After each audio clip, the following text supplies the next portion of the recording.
Okay, on to page 5. We're still continuing on with section 10. And under 10.3, unless there's other written consent, the seller's brokerage represents the seller, the buyer's brokerage represents the buyer, and they have no fiduciary relationships with either one. Now 10.4 is important that the seller and the seller's brokerage have signed a listing contract, and the seller directs the seller's lawyer to honor those terms of the listing contract, and in particular to close the transaction according to the irrevocable assignment of the purchase price contained in this listing contract.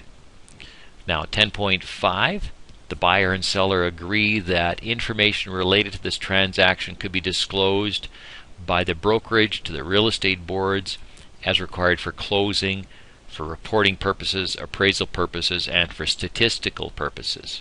Now 10.6, I covered this earlier. This contract may be signed and sent by fax, and this procedure will be as effective as signing and delivering an original copy. Under 7.6, we also noted that we want to put in there that email transmission is still acceptable and binding as well. Under 10.7, dower consent may be required for the purchase contract to be binding if the title is in only one name and the registered owner is legally married. So that's something that needs to be discussed.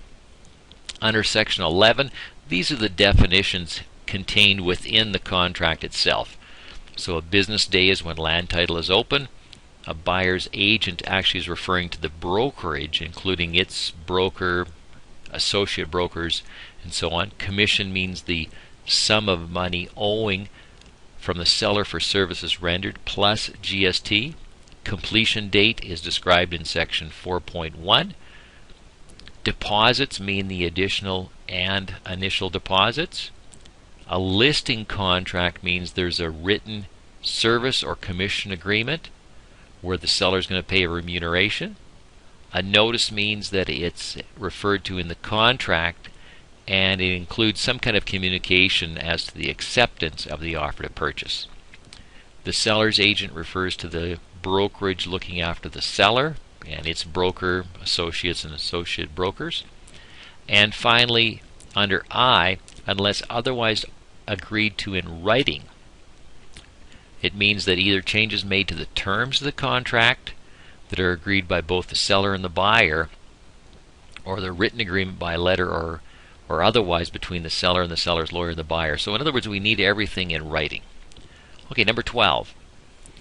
12.1, as long as the representation in 12.2 is complete, the identified representatives are authorized to send and receive any notice on behalf of their clients. So the sections below need to be completed.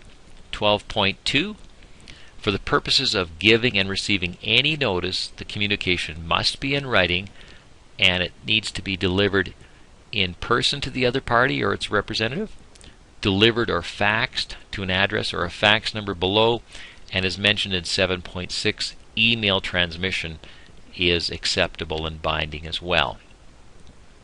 Now there's a special note here. The representative information must be completed in full by the buyer's agent at the offer stage prior to the contract being signed in order to permit proper communication between buyer and seller agents. So now down towards the bottom of the page, this is where the seller's information would go into, who's representing them. The buyer's information would go in. I would suggest not adding your phone number and fax.